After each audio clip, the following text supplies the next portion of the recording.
Amakuru Now TV, we are to give you update.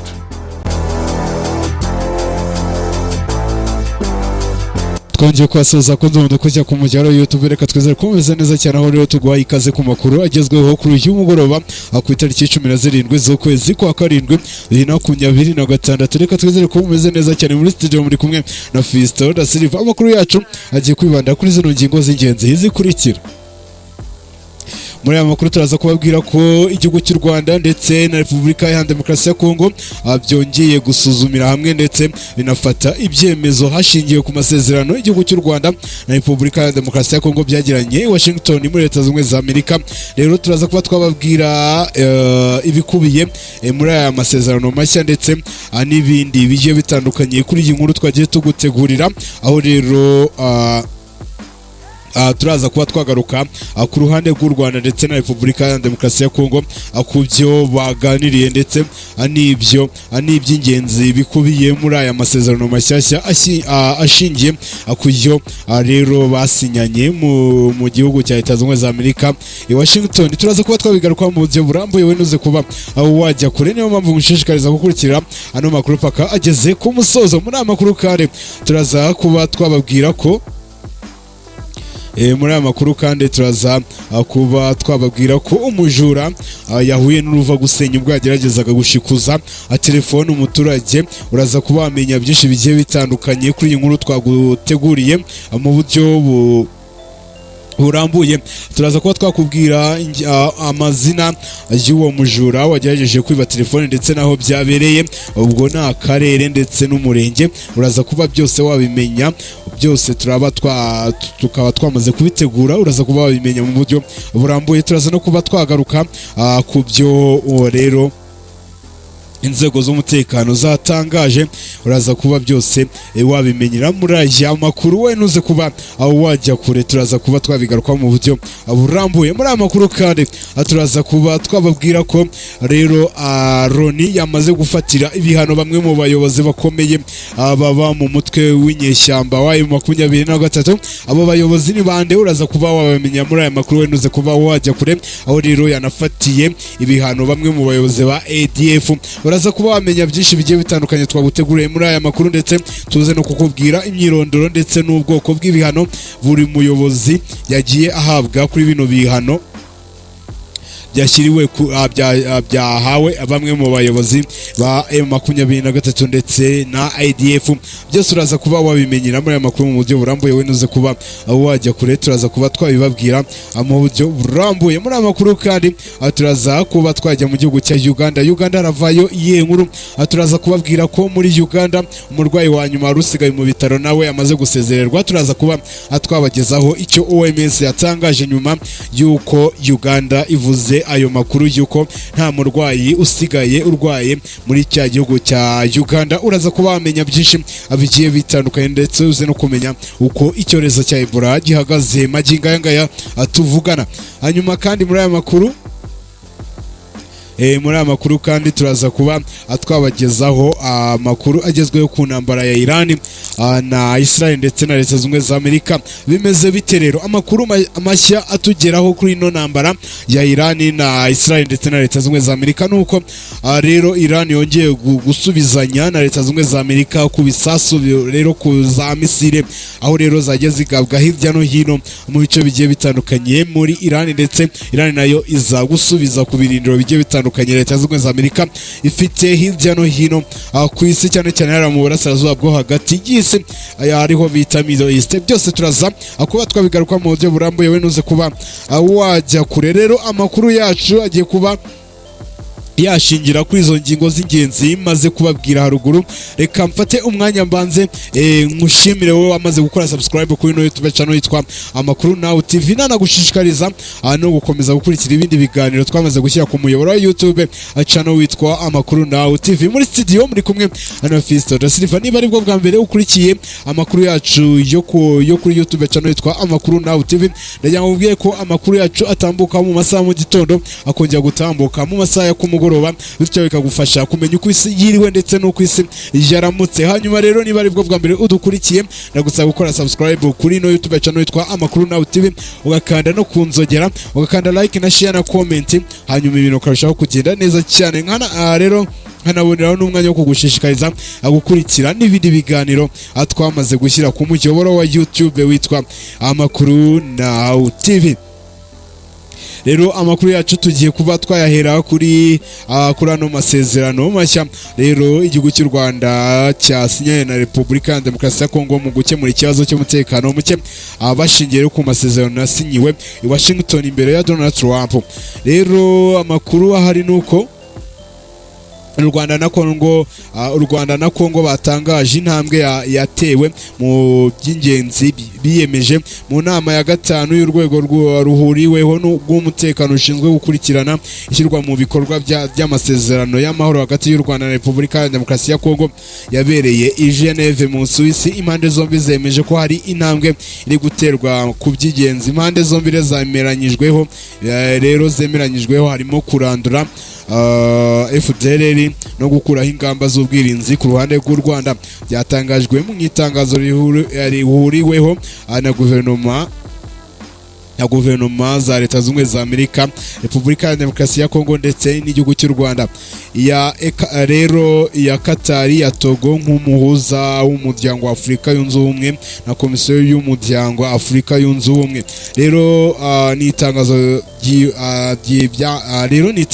ryavuze ku byavuzwe mu nama yahuje intumwa zaturutse muri ibyo bihugu n'imiryango yabaye hagati tariki 15 na 16 Nyakanga 2026 ibera i Geneve mu Suisse. Muri iyo nama urwego rushinzwe ubuhuzabukorwa mu by'umutekano mu gushyira mu bikorwa amasezerano y'amahoro yasinwe hagati y'u Rwanda na Repubulika ya Demokarasi ya Kongo. Impande zasuzumye umwuka uhari ubu rero mu bijyanye n'umutekano mu burasirazuba bwa Repubulika ya Demokarasi ya Kongo, kandi zikora ku buryo zihuza ibitekerezo no kumva kimwe uko byifashe. Igihugu cy'u Rwanda n'icya Repubulika ya Demokarasi ya Kongo byongeye gushimangira ko byiyemeje gushyira mu bikorwa byihuse amasezerano y'amahoro ya Washington, harimo kwihutisha imbaraga mu guhagarika FDLR no gukuraho ingamba z'ubwirinzi zashyizweho n'igihugu cy'u Rwanda. Mu butumwa bwatanzwe n'ibiro by'ishami rishinzwe Afurika muri guverinoma ya Leta Zunze za Amerika, byatangaje ko iz'u Rwanda na Repubulika ya Demokarasi ya Kongo bagaragarije muri iriya nama ko hari intambwe yatewe mu gushyira mu bikorwa izi ngingo. Ibiro bya Amerika bishinzwe Afurika byagize biti igihugu cya Repubulika ya Demokarasi ya Kongo n'icy'u Rwanda byatangaje ko hari intambwe yatewe mu kurandura FDLR no gukuraho ingamba z'ubwirinzi ku ruhande rw'u Rwanda mu burasirazuba bwa Repubulika ya Demokarasi ya Kongo nk'intambwe z'ingenzi zigana ku mahoro arambye mu karere. Amerika ikomeje guharanira ko ibi bigerwaho bikareka guhera mu mpapuro. Rero mu itangazo rihuriweho n'ibi bihugu byatangaje ko mu rwego rwo guharanira ko ibikorwa bikomeza gukorwa mu mucyo ndetse no mu kubaza inshingano buri ruhande bitewe n'ibirureba, abitabiriye inama bemeranyije ko hajyaho inzego zigomba gutanga ubufasha mu gushyira mu bikorwa amasezerano y'amahoro yasinyiwe i Washington. Noneho kandi abitabiriye inama bahaye umwanya MONUSCO kugira ngo igaragarize uburyo akazi kayo kariho gukorwa mu gushyira mu bikorwa intego zayo ziri muri ariya amasezerano y'i Washington ku birebana no kwambura intwara abarwanyi b'umutwe wa FDL no kubacyura mu Rwanda, ndetse inagaragaza intambwe zizakurikiraho mu gukomeza ubuhuzabikorwa mu bihe biri imbere. U Rwanda na Repubulika ya Demokarasi ya Kongo biyemeje guhanahana amakuru buri gihe kugira ngo ibi bihugu bikomeze kubona ishusho nyayo y'ibiri kubera mu burasirazuba bwa Repubulika ya Demokarasi ya Kongo. Banashimira Leta Zunze za Amerika, Qatar, umuryango w'ubumwe bwa Afurika na Togo ku nkunga yabo muri iki gikorwa cyo kuba bagarura amahoro muri kariya gace ko mu burasirazuba bwa Repubulika ya Demokarasi ya Kongo. Hanyuma tuvuye kuri iriya nkuru, reka tuhite twirukanka cyane tuhite tujya kuri iyi nkuru.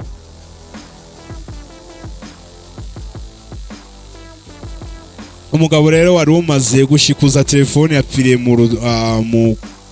mu Mukoki mu murenge wa Gatsata.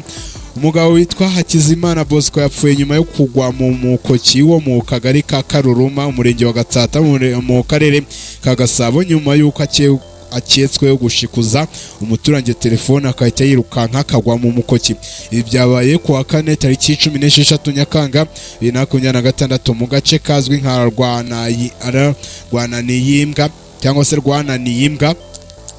Amakuru ava mu baturage avuga ko Bosco yari amaze kwambura umuturage telefone agahita yiruka ashaka guhunga mu gihe yari arimo guhunga ngo yasimbutse Umukoki ariko ntiyawugeraho neza agwa mu mwobo muremure ahita hasiga ubuzima. Umuvugizi wa polisi mu mujyi wa Kigali CIP Gahonzire Welas yemeje iby'aya makuru avuga ko polisi yabimenye kandi ko yatangiye gukora iperereza ryihuse. Mu magambo yagize ati twamenye ko Hakizimana Bosco ari umaze gushikuza umuturage telefone yagwiriwe mu mwobo yaguye mu mwobo ufite ubujyakuzimu bwa metero 10 ahita hasiga ubuzima.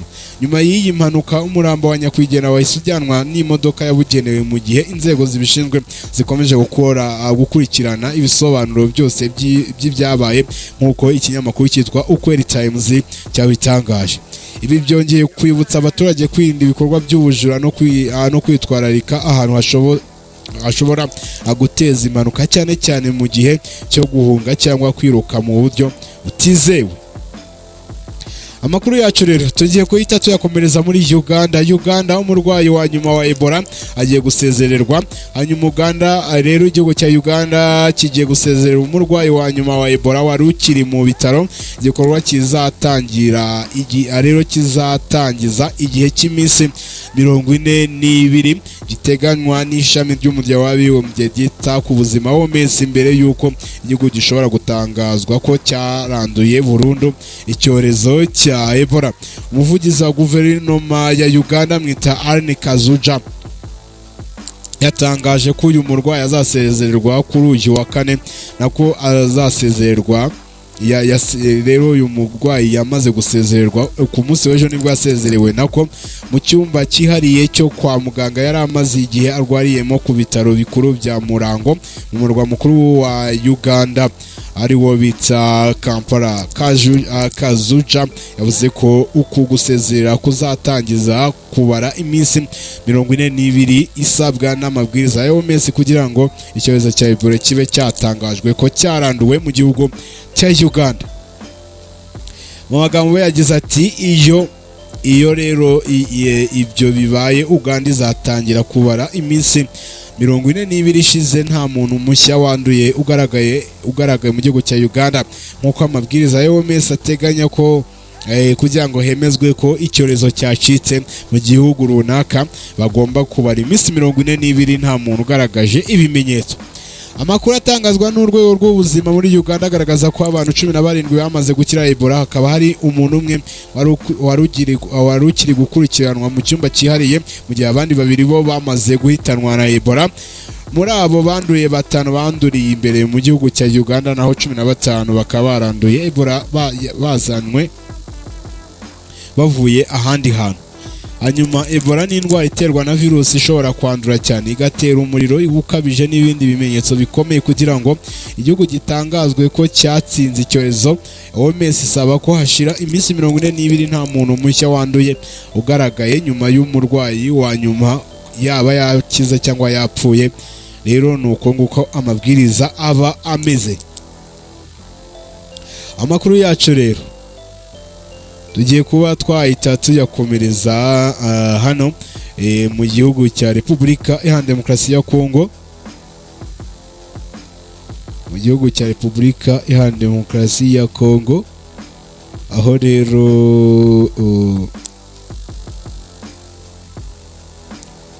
Repubulika Iharanira Demokarasi ya Kongo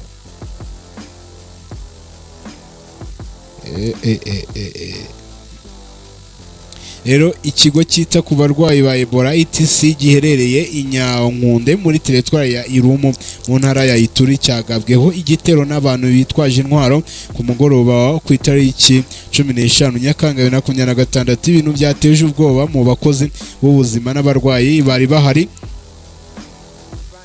Amakuru yatangazwa n'abaturage bo muri kariya gace avuga ko amasasu yabanje kumvikana mbere y'uko abagabye igitero berekeza ku kigo cyita ku barwayi ba Ebola, nubwo hari amakuru akekwa ko iki gitero cyakozwe n'inyeshyamba zo mu mutwe wa FBIC. Umuyobozi wa hariya we akaba atari yabyemeza. Bivugwa ko rero umwe mu bakekwaho kuba mu bagabye igitero akomerekejwe n'amasasu mu gihe yarajyanwe kuvurirwa ku kigo nderabuzima cya centre cyitwa Centre Medical Evangelique. Rero bagenzi be ngo bagabye ibitero bagabye igitero ku kigo cya Ebola babanza kugitera amabuye mbere yo kukinjiramo.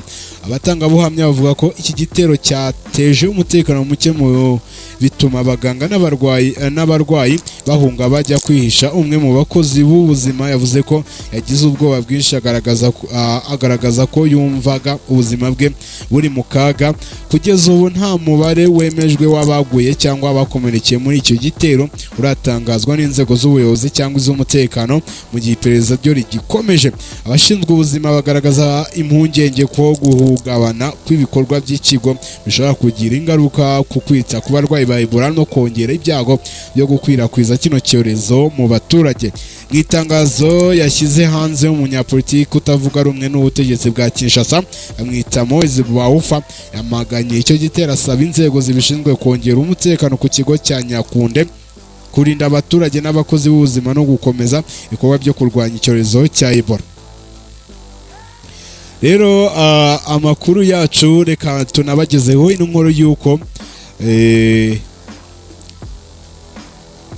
bamwe mu bayobozi ba M23 bafashwe nako bafatiwe ibihano, ndetse na bamwe mu bagize ADF.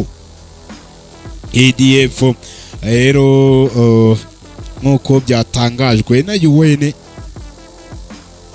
UN yabitangaje. Loni rero yafatiye ibihano abarimo abayobozi ba M23 twirwaneho na FDLR.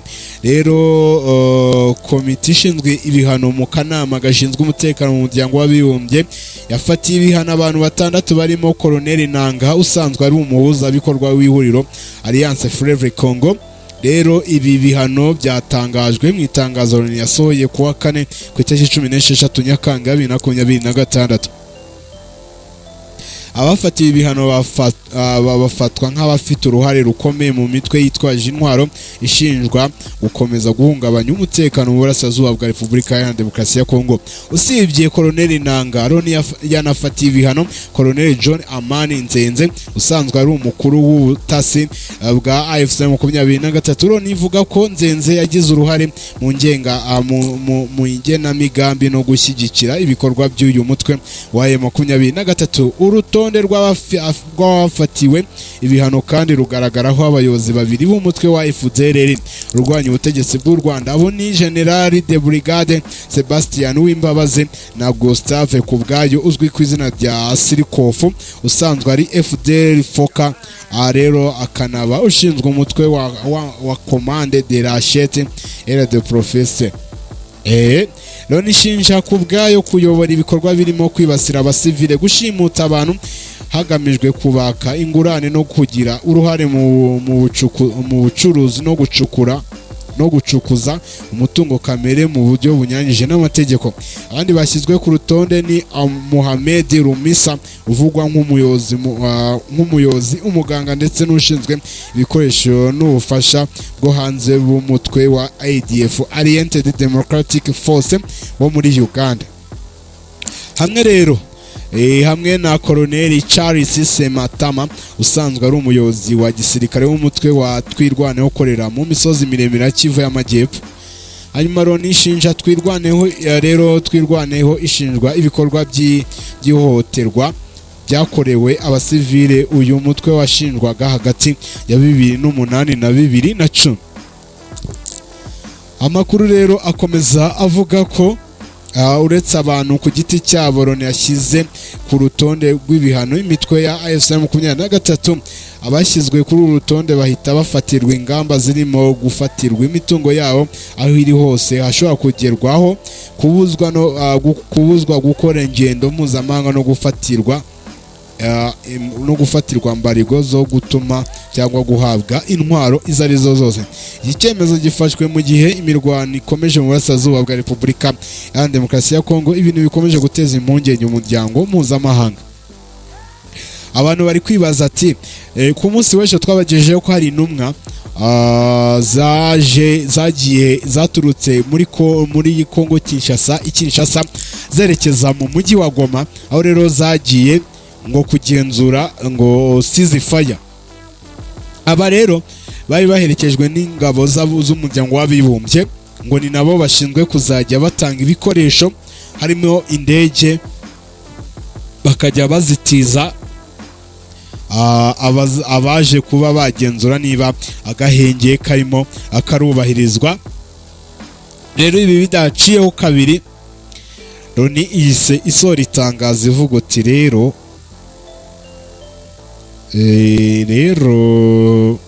reka mbabwize ukuri, ntitubafatiye ibihano. Koloneli Nangarera ari mu bafatiwe ibihano ndetse n'abandi bagiye batandukanye.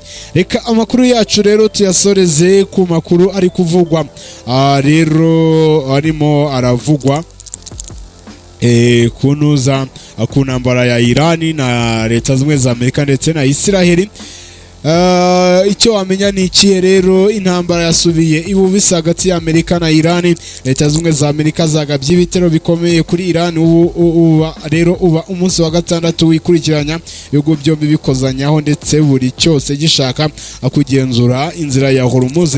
Ubuyobozi bw'ingabo za Amerika mu burasirazuba bwo hagati, USA Central Command, bwatangaje ko ibitero byari bigamije kurushaho guca intege ingabo za Irani. Ingabo za Amerika kandi zafashe ubwato hagamijwe gukumira ibikorwa by'ubwikorezi bujya cyangwa buva muri Irani binyuze mu muhora wa Hormuz.